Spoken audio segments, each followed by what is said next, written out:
The manifestation tool that actually blew my mind. I have about 10 minutes. Let's talk about it. So, I use tools and techniques sometimes to manifest, but for the most part, I don't. I set the intention, I ask who I need to become, I state that I'm willing to let go of anything that might be in the way of me becoming that version of myself. And then I start moving that way in action in my day to day life to the best of my ability, and I turn up the volume on my awareness. However, there was a moment in April of this year where I actually found a manifestation technique that very much appealed to me for whatever reason. And I'm going to share it with you right now. I have it in my journal. You can actually see the date. It says 4/14/2025. But I played with it, right? Because I was like, let's see what happens. And I'm a big fan of, around and find out. Okay. So I was like, that's what I'm going to do. I'm going to around and find out. So what I did is I took out my journal, see, and at the top, I wrote a goal that had felt out of reach for a while for me. So the top goal for this page is a 9-minute mile pace time. Now, I started running consistently last October, and my goal was to run one half marathon per month for the next calendar year. So I was running at about a 10:30, 11-minute pace, right? Not a fast runner. But in my mind, I was like, my goal is to run a consistent 9-minute mile pace. Now, that's something that has been untouchable for me my entire life, right? Never been done before. I might have run a 9-minute mile like as a one off, you know what I mean? But consistently for 13 miles, no, I hadn't seen that yet, right? So it felt like a stretch in my brain, and it felt like a stretch for so many reasons in the ways that our goals do when we set them, because most of our goals are set to take us to places that we haven't been before, right? So when I wrote this down, I divided the page into half, into a vertical half, okay? So there's a left side and a right side. And one of my former clients reached out and was like, "Hey, I have 2 weeks off of work. I'm going to work on my desires. And I want to know if you have any manifesting hacks." And this was the one that popped up. So let's walk through it. Open up a sheet of paper, divide it in half vertically. Top says your goal. Okay. So the top of this says 9-minute mile pace time. Now, the date on this sheet, I want you to know the date on the sheet because that's important. April 14th, 2025 is when I wrote this. Okay. And on the left side of the page, you're going to write all of the reasons why you can't have that thing or why you don't have it already. So examples for this are I'm too heavy to run a 9-minute mile pace, right? And the validity of these reasons is not important. It's the fact that they're reasons in your head that makes them significant. Okay. They might not logically make sense. It doesn't matter because your brain and your body believes them. And the reason I know that your brain and your body believes them is because you haven't hit this goal yet. The reason I knew that my brain and my body believed this is because I hadn't yet hit a 9-minute mile pace. Now, this is controversial, but if you didn't have any blocks to manifesting something, you would already have it. Okay. Let that one land a little bit. If you didn't have any blocks to it, you would already have it because I teach from the concept that everything is available right now. So if you don't yet have it, it's because there is something, probably subconsciously, that you're not aware of that is keeping you from being able to receive that thing. So on the left side of the page, every single reason or excuse as to why you don't have this yet. I gave my first example. I'm too heavy to run a 9-minute mile pace. My brain believed that I would have to lose more weight before I could run that fast. The next one, my strides are too small. The next one, my heart rate says it's too high for me to maintain a 9-minute mile pace. So I can touch a 9-minute mile pace, but I can't maintain it because my heart rate skyrockets and then stays in that skyrocket zone. um, I have too much muscle to be fast. That's another one.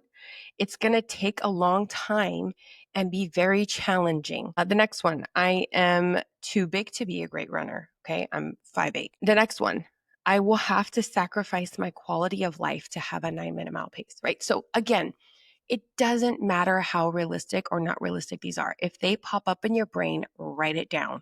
Okay. And then I have a 9-minute pace. A 9-minute mile pace will be unsustainable for me. I will achieve it and then lose it.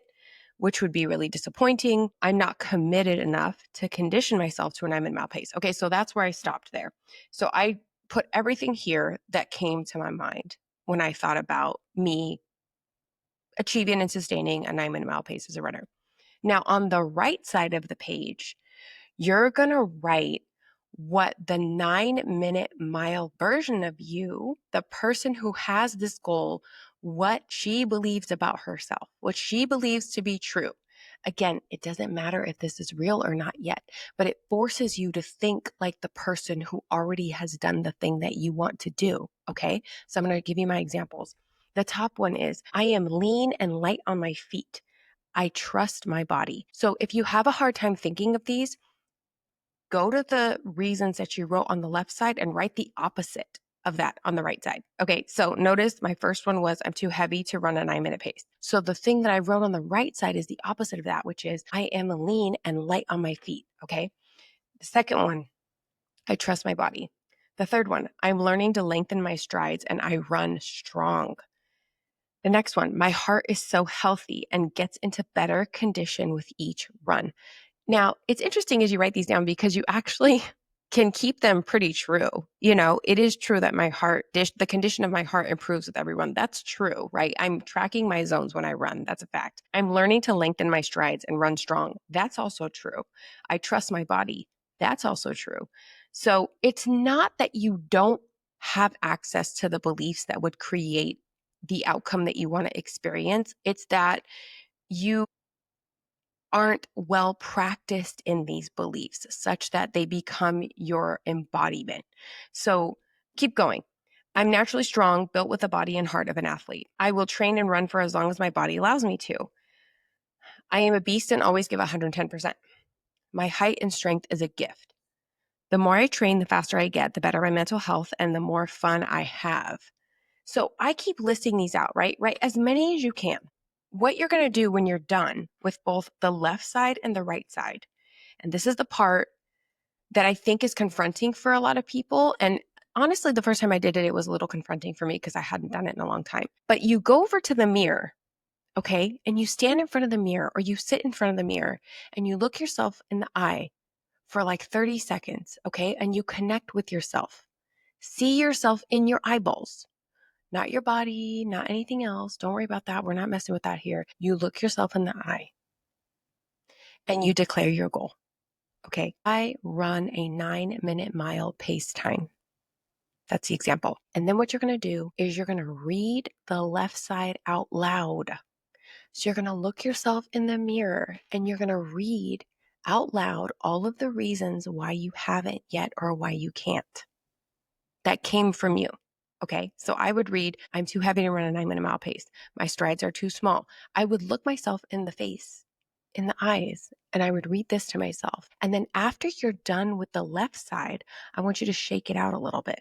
Okay, I want you to just give it a good shake in your body. And then I want you to take a deep breath and then let it out. And then you're going to read the right side to yourself. And you're going to read the right side as if your voice is coming from your heart. Okay. And you're going to say, I am lean and light on my feet. And see how my posture even adjusted when I said it. Okay. I'm learning to lengthen my strides and run strong. You're going to read all of them. And what this does is it creates an opportunity for your brain to see how almost silly the things you wrote on the left side of the page are. And it gives your brain and your body an opportunity to be open to the right side of the page, to the things that you either really believe, the things that are actually true, or the things that get to become true as you practice this. Okay. So you do this in the mirror. It's a very quick process, right? The trickiest part of this process, and maybe the most confronting part, is setting up the sheet itself, right? So it's writing everything on the left side, writing everything on the right side. And then every day you take the minute or 90 seconds that it's going to take you to do the mirror work practice with this. Okay. And you say it out loud, not in your head. You say it out loud with your voice. And then you put it away. and you don't think about it anymore. Now, I'm going to tell you why this process jumps out at me consistently is because, again, I shared the date with you, April 14th, 2025. April 26th, 2025. That's less than 2 weeks later. I PR'd in a half marathon at an average 9 minute and 37-second pace per mile. That to me was incredible, right? That was incredible. I was like, every day between the 14th of April and running that half marathon, I did the practice that I just told you about right now. Nothing changed with my training. Nothing changed with my nutrition. I stayed on my training program. I didn't even set out to get a PR this race. I was like, I am going to get out there and I'm going to run like I know how to run. And I did it. So I want to share this with you because I'm going to encourage you to around and find out. Like, really go for it and see what you can create using this practice. And let me know when you do.